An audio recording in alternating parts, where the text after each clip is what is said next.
It is Teleforum. Today's going to be a great day because it's going to start great. You can watch it as well as listen to it. I'm Eddie Crow. The first hour today is Ask the Commissioners. And with me to my right, I still have to do that thing with your hand, the L thing. To my right, Commissioner Jack Manning. To his right, Commissioner Tony Amadeo. Happy New Year to both of you. Happy New Year to you. Happy New Year. Likewise, Eddie. Yeah. Always good to be here. Good way to start off the new year. This is being live streamed. If you've got questions, you can call in with the questions like always, 724-843-1888 or 724-774-1888. You can also put your questions in the comment section of the live Facebook feed that's going on right now at WBVP and WNBA. All right, where you want to start? You want to recap last year, or do you want to talk about how... I feel like this is a pirate's caravan. Here's where we turn it around. How was last year from the commissioner's standpoint? I think it was a good productive year for us. Okay. Very much so. We solved a lot of issues. Relative to COVID, productive, or it would have been a productive year any year? Post-COVID. Post-COVID. Okay. Definitely, COVID obviously changed the direction and the trajectory of the course of action over the last 3 years, for sure. Going into the fourth year of our 4-year current term. There was a lot with the American Rescue Plan funding, with the reassessment going on, with all of the other issues, with EMS, with the labor shortages, with everything that's gone on. I think we persevered pretty well. Okay. Came out with a balanced budget, with no tax increases, and with a good amount of reserves to handle any emergency going forward, and some significant things that we didn't necessarily have a direct hand in as commissioners that happened. It's helping the local economy, helping the local workforce, and I think Beaver County's in good shape. I'll tell you what we had a direct hand in. There hasn't been a tax increase since 2016. Is that the first thing people talk to you about? Absolutely. They always, the questions are always about and then they follow it with a question about their school taxes, of which we have no purview over. And that's the list. That comes from the list, and you both talked about it. That's from the list of people think you guys have something to do with it, and you got nothing to do with it. Right. Okay. We're just the county tax. Okay. Got nothing to do Nothing with the to school do with tax. the local, the municipality, nor do we have anything to do with the school district. And I think they also don't fully understand or appreciate the services that we do provide with their taxes and how they're being spent and how essential most of those are. I mean, do they listen when you tell them? Well, yeah, but you have to point it out, right? Okay. Hey, a good percentage is going towards emergency services, 911, the jail. How much were those radios? Those radios mental cost more health. than Buicks. Yes. It was $7 million, I think, total. I think by the time we programmed them and got the stuff, it was like 8.5 million in the radios. And then there's some additional millions that we're doing investing in towers and substations and some other things. So it's a significant chunk of that 92 million that we got from ARPA funds. It's going to that. But again, it's an essential thing for communication, for emergency services. It's a benefit. When people understand that's where your county taxes are going. Right. When you call 911, somebody's going to show up. We have a process to handle those, and we can communicate better across a very diverse geographic area of Beaver County. With a lot of moving parts. But the actual radios were between 6 and 7 million. But to digitize the radio, we had to put a whole new system in, and that's what they're working on right now. We have all the radios; they're being programmed. They're not in service yet. And being a longtime fireman, I know how important it is, because there was times with the old radios where we could be in a building and couldn't communicate from one room to the next. And that could cost somebody their lives. Absolutely. Yes. Yeah. Well, all right, Tony, let me ask you this. What last year did you hope would get done that didn't get accomplished? Last year? This past year, now that we're into the new year. I actually think we've accomplished more than we anticipated we were going to accomplish.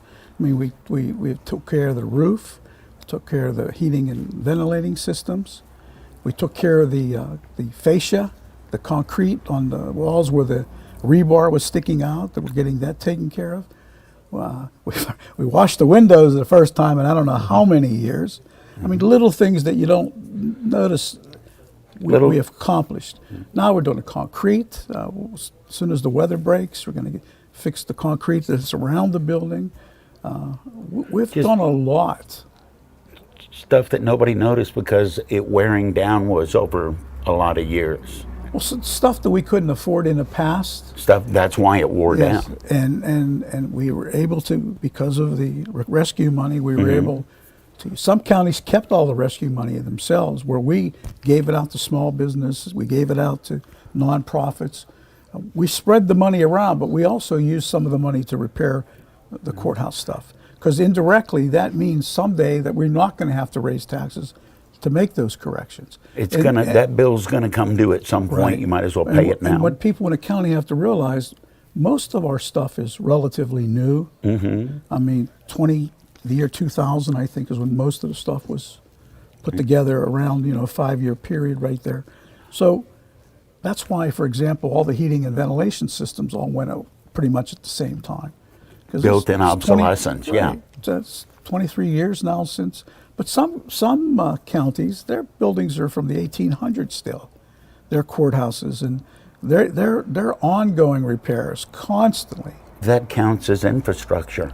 Right. One of my criticisms, really, and not singling people out or administrations out, No, go was ahead. that, well, look, as a former plant manager, if I wasn't investing a certain percentage of our revenue or our profits back into those facilities, I wouldn't have anything to manage. And I think for too long, previous administrations have ignored the fundamental maintenance, and then you get a big bill due 20, 25 years later. Is that what You have happens? to, well, I think of it like clearly- owning a house. yeah, it's the same thing with your house. Okay. If you aren't maintaining it and aren't upkeeping it, the value's going to depreciate to a point where Some we're going to do bad that. breaks. So the fact that there was some routine maintenance and some things that I think we should have done. We've started to do that over the last couple of years. It actually started before I came on board with the Constellation project, but that reinvestment back into the county assets, not just the courthouse itself, which I believe needs to be maintained, and people that visit that need to understand. But you don't replace What that stuff that's still represents. good either. And like I said, the buildings are only 23 years old. Right. And within the last 5 years, we've been working on it, trying to bring everything up to spec. It's not like you have a house that's 80 years old and you need a roof, or 40 years old and you need a roof. We've been doing the minor stuff, but it comes a time, after a period of time, that you have to make the major repairs all at once. It's like owning a car. If you don't do the small maintenance, the Right. big maintenance is going to Pay me now, smack pay me you. later kind of things. And usually the pay later is a much bigger bill and much bigger ticket.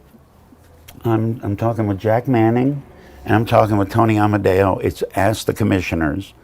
You can call 724-843-1888 or 774-1888. While we're talking the rescue money, I saw a story a couple weeks ago. It cost about $12,000 a year for child care if you're taking your kid to a pre-K or whatever. Could that in any way be thought of as infrastructure and or getting people back to work? Because if you're not making a ton of money, it's real easy to not be able to afford 12 grand to go to work. Yeah, I wouldn't call it infrastructure, but Okay. it's clearly one of the major reasons that the labor market is short right now. The affordability or lack of affordability of childcare is keeping a lot of single moms and dads home and out of the workforce, especially if they can't find jobs that have some kind of accommodations for work from home. And I think that expired in schedules. the So income tax code this year. I don't know if there's those big payments that families were getting in the prior yeah, years. the child care credit was dropped. I don't know if I don't So think that's yeah. so it's even worse. Worse. If you were getting something out of it before. right. At least when the tax credits were there was something to help subsidize that child care. And the other thing that exacerbates a lot of daycare facilities can't find enough employees, and they're shut down. They're limited in their capacity. So it's kind of a double whammy with people with young children that need that. The affordability and the availability is also an issue. I know a lot of the local daycares are struggling to have employees. So it's a major factor, I believe, in our employment issue right now. Where are we with employment? Are people getting people back in? Well, the numbers are down under 4%, under 5%, close to 4%. To me, that's pretty much full employment.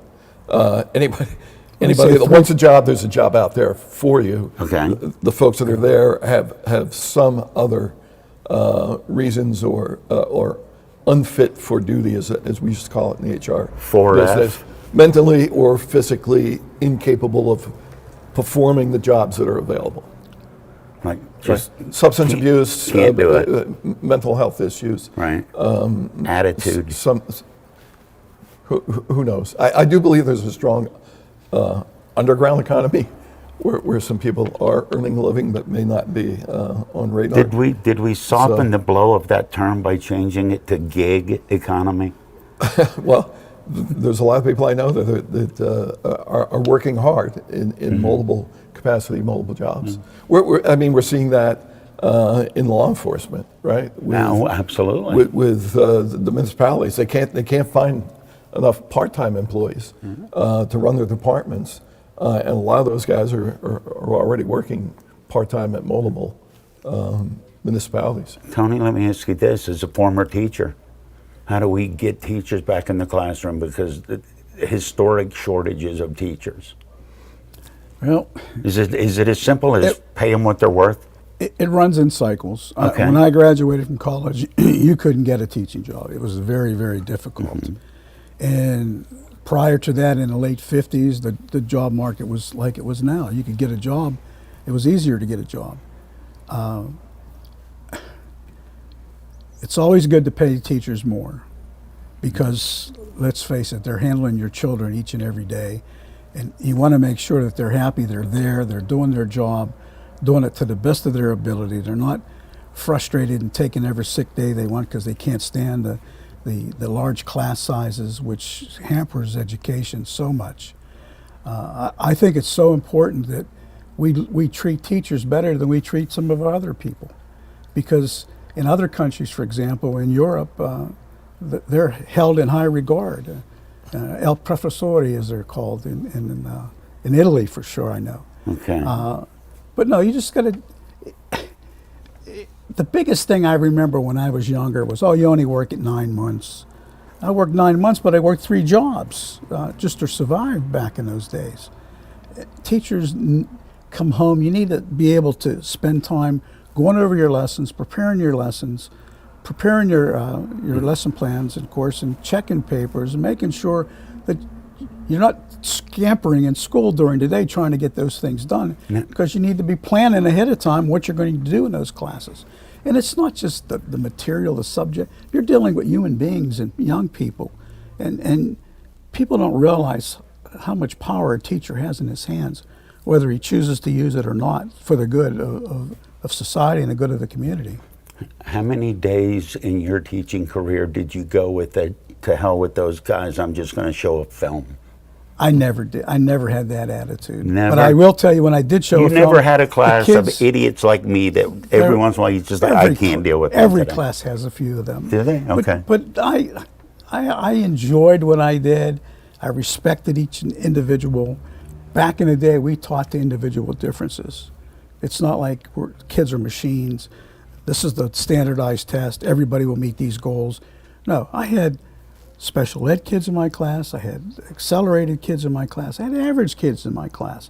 And you have to teach to that. And you have to teach to their modality. Once you have to find out how a student learns. Do you learn by seeing things? Do you learn by hearing things? Or you learn by putting things together and taking them apart? And once you can figure that out for each individual student, then you're like the master. It's called a hook. You know how to talk to each kid. Yes. And it takes time. I mean, if once you're in the community a long enough time, it's families. You know what a family expects, what a family doesn't expect Right. in school.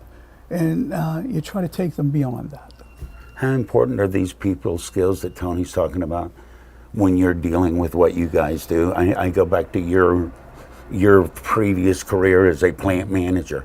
You're juggling a lot of different size and shape balls. It's the same thing. You Yeah. have to understand. You have to put yourself in your employee's shoes every day and Right. understand where they're coming from, understand their background. But you have to coalesce that into a team that wants to achieve the objective that you have as the organization. So whether it's in the classroom and they're high school kids or K-12 or K-16, or it's an industry setting or you're working in a bank or a radio station, you have to understand how everybody thinks. Not everybody processes information the same way as Tony talked about, and you need to be able to communicate effectively to where people are coming from. And it's the same thing in our business as commissioners, understanding the average person when they come on. They either email us or come in. I need to understand where they're How coming from. judgmental are you when you see grammar mistakes on an email? Not judgmental, but how prepared are you? How does that start to whittle into what you're thinking about if you have to deal with that person? Not a whole lot. Hey, look, I'm not the best proofreader in the world Okay. myself. That's why I rely on some other people to do that. But no, I try not Okay. to Spell prejudge check was a people. marvelous And invention. I just remember them telling, and I know you guys heard it too, you need to learn this because you're not going to have a calculator everywhere you go. Hello. There are 3 of them, there are 4 of them in front of us. No, but you have to be able to, again, appreciate that somebody's taking the time to come in, somebody's taking the time to email, somebody's taking the time to call and leave a message because they've got an issue. And I respect that. I respect people as individuals with their own issues, with their own obstacles in life that they're trying to get over. And if there's something we can do to help, we try and point them in the right direction and get them the services that they need. It's Ask the Commissioners. Jack Manning and Tony Amadeo are my guests. We talked about this past year. After the news with Curtis, we'll talk about the upcoming year. Teleforum on Beaver County Radio. 95.7 and 99.3 FM, along with WBVP, WMBA, and BeaverCountyRadio.com, invite you to tune in to Sounds of Faith. Tune in Sunday mornings from 7 until 9 for a mix of the best sacred music of all time. Sounds of Faith is brought to you by Crawford Tire and Beaver, the William Murphy Funeral Home, City Rescue Mission, MRS Physical Therapy, Circle of Friends, J&J Spratt Funeral Home, and Rome Monument and Inspirational Gifts. Sounds of Faith, uplifting, relaxing, and inspiring radio. Sunday mornings from 7 until 9 on 95.7 and 99.3 FM, along with WBVP, WMBA, and BeaverCountyRadio.com. Beaver County Radio's news source, 95.7 and 99.3 FM, along with 1230 WBVP, 1460 WMBA, and streaming at BeaverCountyRadio.com. Here's Curtis Walsh. Good morning. We can expect mostly cloudy skies today and some sunshine with a high near 48. We'll have a complete Beaver County forecast after this look at news. The Republican Committee of Beaver County announced the results of their election. Roman Kozak replaces Jim Christiani as chairman. Rico Elmore will serve as vice chairman. Fabiola Gergerich was elected secretary and Chris Trieb as treasurer. The Aliquippa City Council reorganized last night. Here's Beaver County Radio News correspondent Sandy Giordano with the details. City Council members reorganized Wednesday night and reappointed Myron Sinovich as its solicitor for 2023. RAR Engineering was reappointed as engineer. Mark C. Turnley was reappointed auditor. Harlan Stone was reappointed zoning solicitor. Kate Dearson was reappointed as the zoning board solicitor. Michael J. Groves was reappointed zoning solicitor. T.W. McCosby, LL LLC was approved to provide inspection and construction document reviews as the city's third-party commercial building inspector for 2023. Bob Tiernan from Tucker Aaronsburg was appointed as the city's labor attorney for 2023. That's the Sandy Giordano reporting for Beaver County Radio. Ambridge Water Authority Acting General Manager Chrissy Zahn released a statement saying there will be a temporary interruption in water service due to repairing a pressure-reducing pit. Customers in the Anthony Wayne Terrace and Byerdales area can expect water service to be interrupted today for a period of 6 to 8 hours for routine maintenance. AWA recommends filling a pitcher of water for any medical necessary needs. The Brighton Township Police Department made a statement on their Facebook page that on the evening of the 4th, the arrest of multiple suspects was made in reference to the vehicle break-ins that had occurred throughout the area. They would like to thank the Beaver Police Department for their assistance with the investigation. The Aliquippa City Council accepted a councilwoman's resignation. Here's Beaver County Radio News correspondent Sandy Giordano with the details. Jennifer Milliner had been a member of council for 6 years, and her resignation became effective December 30th, 2022. She chaired the Parks and Recreation Committee. She was credited for her leadership in getting 2 new playgrounds constructed and equipped, including the one at Jesse Bell Walker Park in the city's Plan 11 neighborhood. Council heard updates from council and committee reports were given. Police Chief John Lane announced active shooter training will be conducted at the elementary and senior high schools on Thursday, January 13th, 2023. Council's monthly work session is at 7 p.m. on Wednesday, January 25th. This is Sandy Giordano reporting for Beaver County Radio. The Pro Football Hall of Fame announced the 15 modern-era finalists for the class of 2023. Among them is Beaver County Aliquippa native Darrell Rivas, who went from being equipped to playing for Pitt and being drafted to the New York Jets in 2007. Rivas won a Super Bowl title with the Patriots in 2015. Governor Tom Wolf announced that the Pennsylvania Department of Transportation will distribute approximately $15 million in automated red light enforcement funding to 32 municipalities statewide to fund 36 safety projects. Pennsylvania's ARLE program aims to improve safety at signalized intersections by providing automated enforcement at locations where data shows red light running to be an issue. While no projects will take place in Beaver County, Cranberry Township will receive $350,000 for Route 19 traffic signal upgrades. Coriopolis will get $298,000 for traffic signal replacements. Hampton Township will receive $175,000 for safety improvements. McCandless Township gets $451,000 for signal component updates. And Butler Township will receive $249,000 for traffic signal modernization. Here's the Beaver County forecast on 95.7 and 99.3 FM, along with 1230 WBVP, 1460 WMBA, and streaming at beavercountyradio.com. Mostly cloudy skies today with some sunshine at times with a high near 48. Showers likely tonight, mainly after 10 p.m., going down to a low of 33. Snow showers on Friday with a chance of rain and a high of 38. A slight chance of snow on Saturday with rain and snow later on with a high of 39. Chance of snow showers on Sunday with otherwise mostly cloudy skies and a high near 41.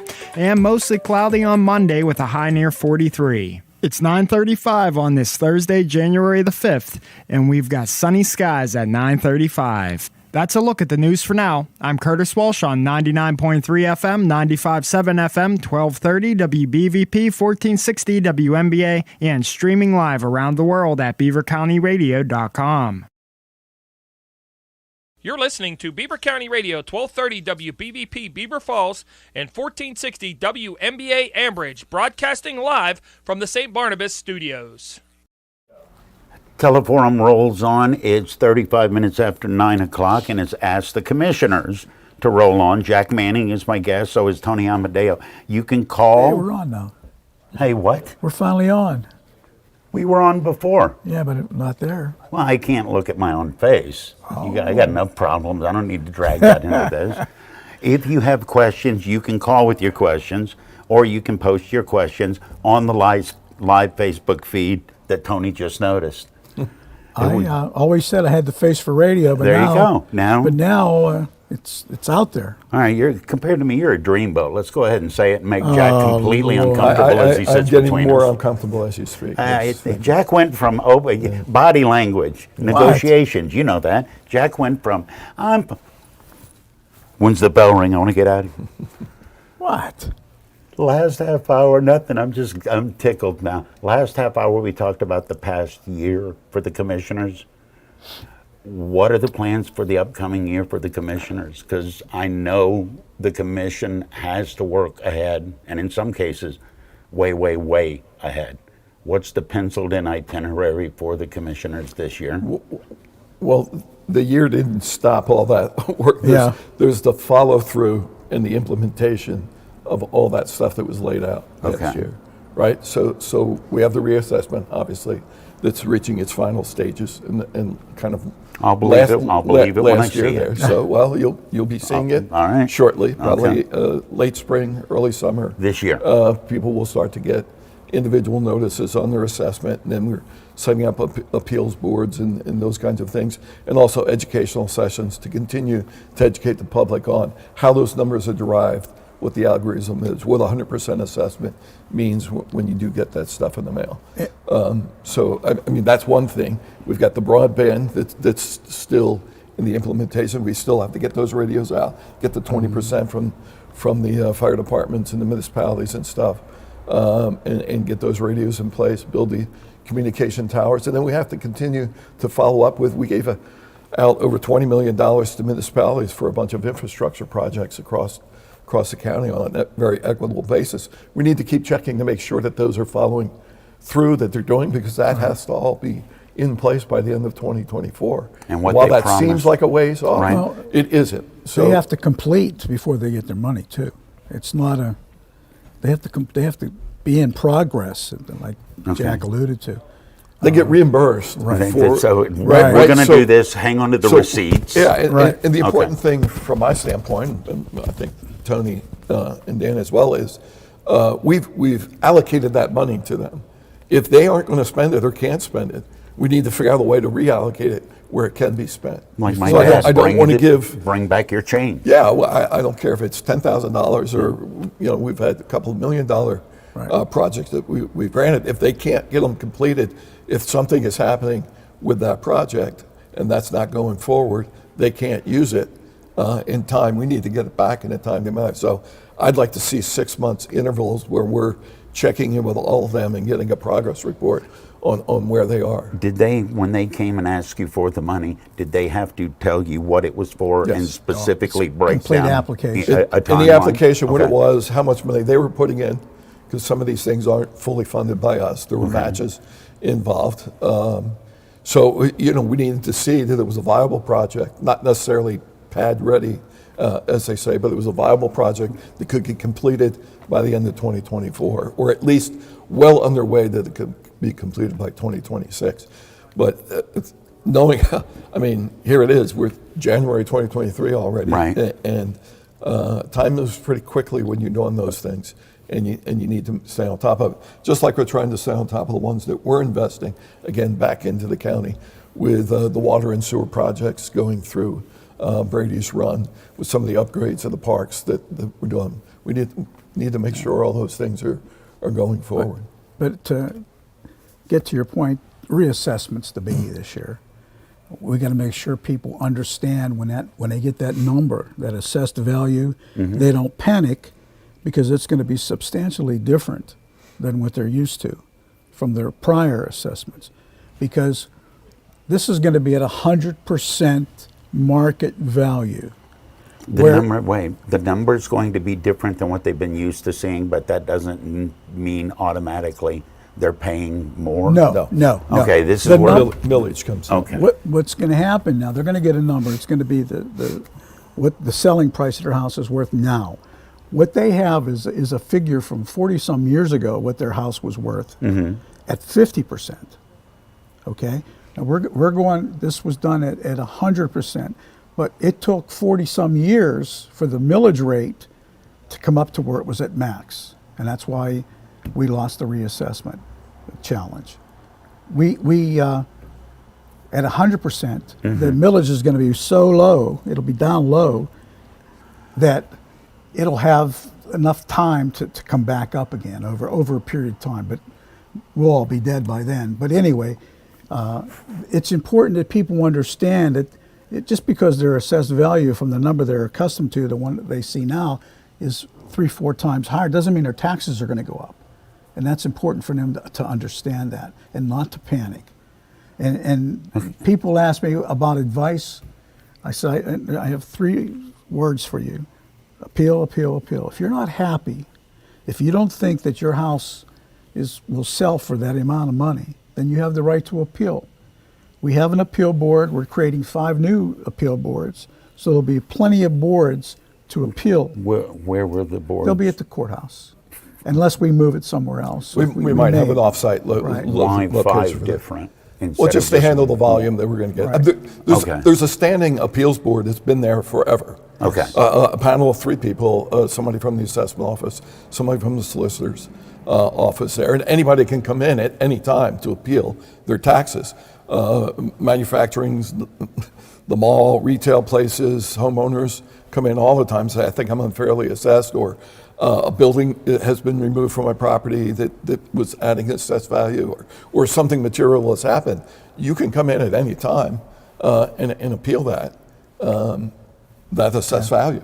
And so that board's been in place. What we're doing is adding 5 additional ones, so we'll have 6 total to handle the anticipated volume once these numbers come out. And it's important because people don't care too much about the courthouse, what it looks like, or No, that's they wanna nice, go, yeah, but yeah. they're concerned about how much I got to pay, how much my family got to put out each year for the county, for the local government, and for the school districts. They're concerned. That's one of their biggest concerns is taxes.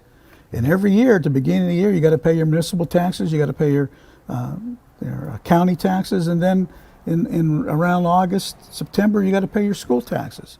So people pre-plan to put money away so that they can make those adjustments. If they're smart, yeah. Yeah, and well, most of our people are pretty good at that. They know it's coming. They know it's coming. They pre-plan. I mean, I used to. Well, We have a very good back when collection rate for 94%, taxes. I think it is. Somewhere in there. But when I was teaching, I had 2 cigar boxes that I put money into. I had my taxes. Is that where you kept the yo-yos and the cool toys that you took off the kids? I had a box for my taxes, and I had a box for graduation gifts. Okay. Because when you're a teacher, you get invited to a lot of graduation parties, and there was no way I could handle. You were my favorite teacher. Bring me something. But that's what I didn't did. smoke cigars. I put my money in the bank, but That's all right. I did. I had the cigar little old boxes. school. Now I put the money in the bank because it's a lot different now. But back then, I had cigar boxes and easy access. The appeal. I think the important thing is that this brings greater tax fairness. The reassessment at the end of the day is about tax fairness. It's not about revenue enhancement. It's revenue neutral. It's about tax fairness. And if somebody was to go to sell their house today and tell a realtor, I want to list it for $150,000. The assessed value may be $35,000 on that house based on Because the it's historical 50 stuff years old. of where it is. Okay. When this comes out, they say they want to sell it for $150. They'll say, okay, your assessed value is $175 or $150, or maybe it's $100. I mean, you can ask whatever you want for your house, but what they're going to do is the same thing a realtor do. They would do comparables for that size house in that neighborhood and say, I know you want to ask $250 for this, but you're probably only going to get $175 because that's the market. That assessed value will be close to what that market value is supposed to be. So it's a good new starting point for people to have a fair assessment of what their property is The worth. school tax is unfair for senior citizens. I mean, Our aging quite demographic. Yeah. you could have not had a kid in school for 50 some years, and you've been paying school taxes for 50 years. I understand they can't take it away completely, but there ought to be some kind of credit. Where does the money go on the school tax? The answer is, well, it goes to the schools. Well, the school district, or Okay. the school board makes those decisions. They decide on what construction they're going to do, what bills they're going to pay, what books they're going to buy. They make all those decisions. Keep in mind, 74% of our households do not send any children to a school, K to 12. 74%. How much money are we talking about? Ballpark Oh, figure, 74%. I mean, I have no Well, clue. I'm- districts are all different. I mean, some I mean- districts are Oh, 30 that's million. true. Some districts are 25 Exactly. million. Yeah. I mean, We've got 14 public school districts, 3 charter schools. Then you throw the parochial schools in there. Of course, they don't get But that- the same tax. that's how the money. taxes are going to be figured out. Yeah. Once you get an assessed value, then you have to look at everybody's different. Every municipality is different. Every school district within a municipality is going to be different. To run a school district in your municipality, you need so many dollars to float your budget. So what millage will bring in that amount of dollars to fund your school district and your municipality? So that's how those figures are going to be. And then our budget, which is 85 million, we have to figure out, divided by the now parcels that we have, how much money we're going to need to pay for that budget. But it's going to bring the millage way down. Right. Way down. while we're talking about taxes and budgets and the school systems, how far are we from being economically forced in Beaver County to very much consider consolidating some of these schools? Because every time I talk to either one of you, we've got this many municipalities and this many boroughs and this many school districts, and it seems like that's a really Pollyanna Ask- easy answer. Ask the representatives. Look, Ask the senators. Is that who does that's- consolidation? We can't solve We it. can't. Although We can't do it. Yeah. I've used whatever platform I have as a resident, as a citizen, as a commissioner, to lobby for equitable educational opportunities across the board. The education of your child, K to 12, shouldn't be determined by your zip code. You know, everybody should have the same equitable opportunity. And what we're seeing is a handful of schools that are on an unsustainable path. They know which ones they are, and they're going to struggle. And unless the state, if the state ever stopped with extra subsidies to handle those, they would be gone. One major employer leaving an area could totally undermine a school district's wipe it tax out. base. Just wipe it out. Wipe it out. So, These St. so they're Louis a bunch on the trains. brink. But it's the same thing with the municipal police departments. It's the same thing with the fire departments. I mean, 53 and a half municipalities, 17 of those Wait a 53 and a minute. half. He's talking about What's a Elwood, half? Elwood City. There's a slice of Elwood City we got. So See, don't ever the- say what? I'm not paying And it's attention. a- it's 53 the- and a half. I said a half because it's the Italian portion, the southern portion. I don't want to slight my friends in Elwood City because I used to do downtown business, but the downtown is actually Lawrence County. It's Okay. some neighborhoods around Border that Avenue as well. that fall in. So 53 and a half, 54, 53, whatever Sure. you call it, 17 of our municipalities have 750 people or less. 17 of them. Now you're talking It about makes it- students in the school district? But the point is, or- and I'm not saying they should all regionalize this. I put a lot of them are on unsustainable paths for basic necessities. They can't fill out all the positions to run. I mean, you call those municipalities, you get an answering machine, and hopefully, sometime later somebody will call you back. But 47 fire departments, 34 police departments.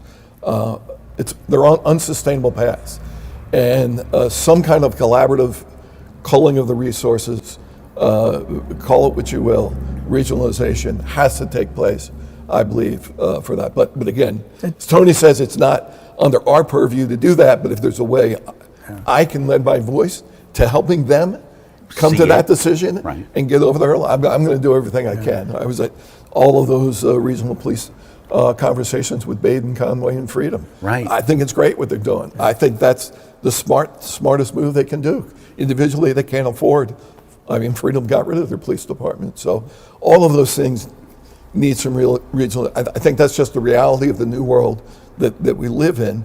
That things are going to have to change in that capacity, and schools are right there with See, it. the South's been very successful with this because the old plantation system, the counties and the parishes developed from the parish system, from the plantation system, and everything's under the purview of the county. It's not that way in the Commonwealth of Pennsylvania.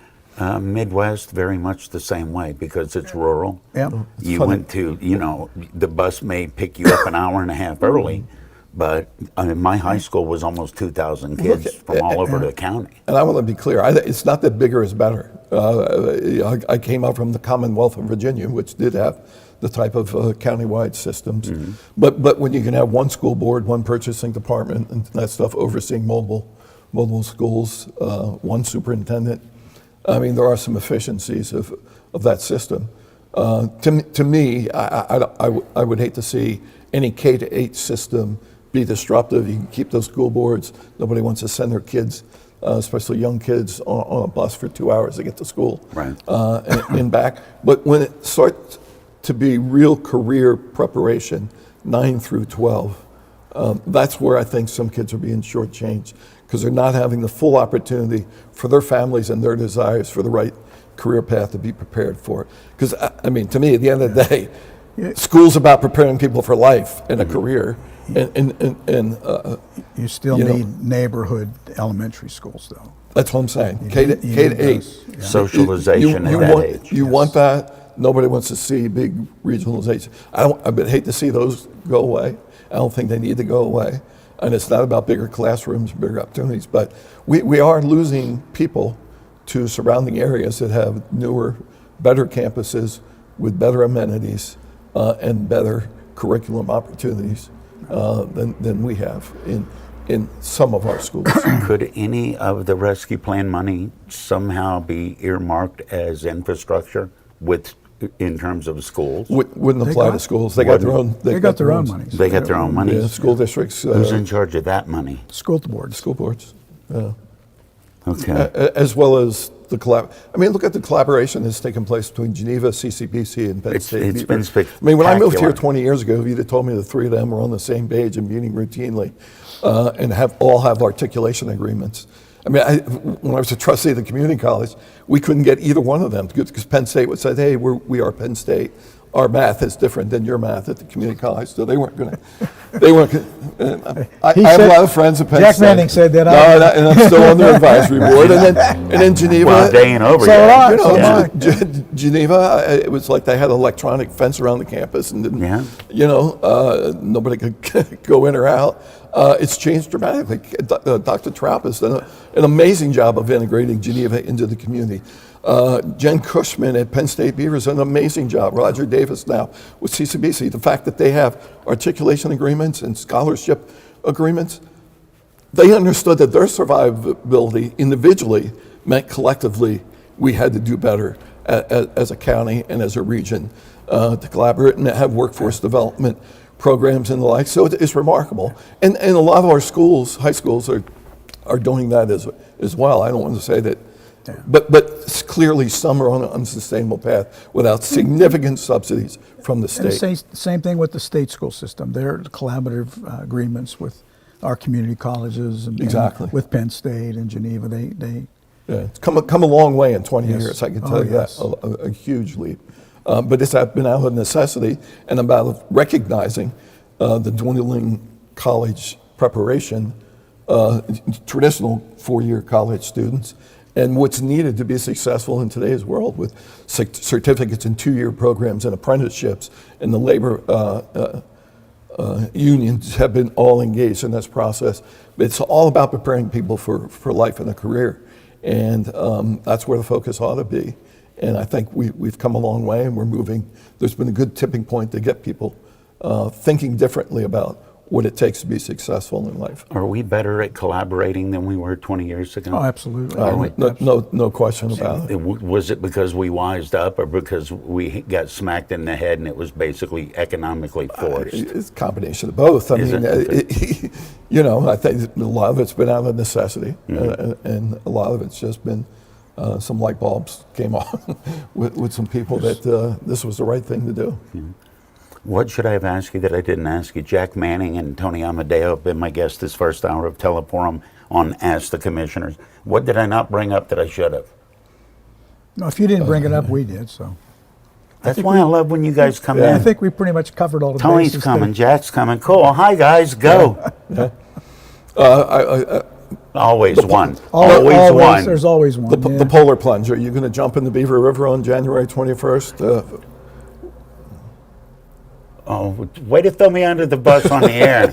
Look, You know what? Yeah. There Yeah. is. No, wait. Am I? Yes. There is I a would way be you can into- go online and say, I'm too chicken to plunge. I know, I love and, that. And still donate. It's I'm for- there every year rooting people on, It's but Yeah. for Special I'm not Olympics. jumping in that river in a I'll good jump day. in if you jump in.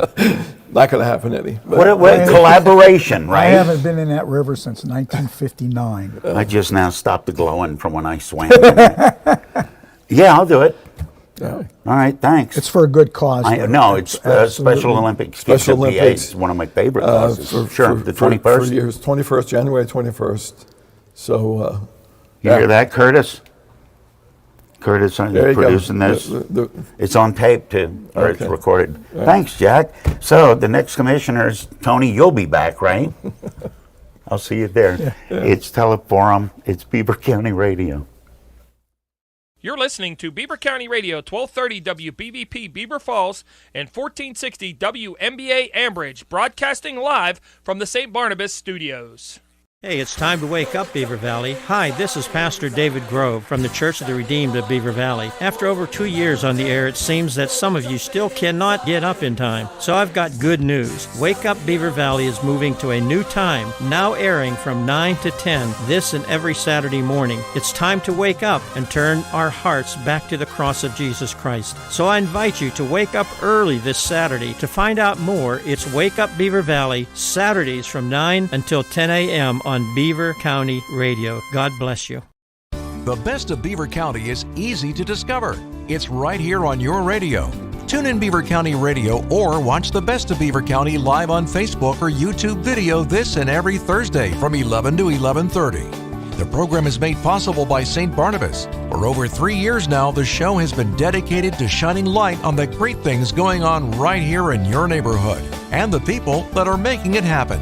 This Thursday, enjoy conversation and insight from an intriguing lineup of guests who are creating excitement and having an impact right here in Beaver County. Your friends and neighbors at St. Barnabas are pleased to support the best of Beaver County. The radio broadcast will also be replayed each week from 11:30 to noon on Sundays on Beaver County Radio.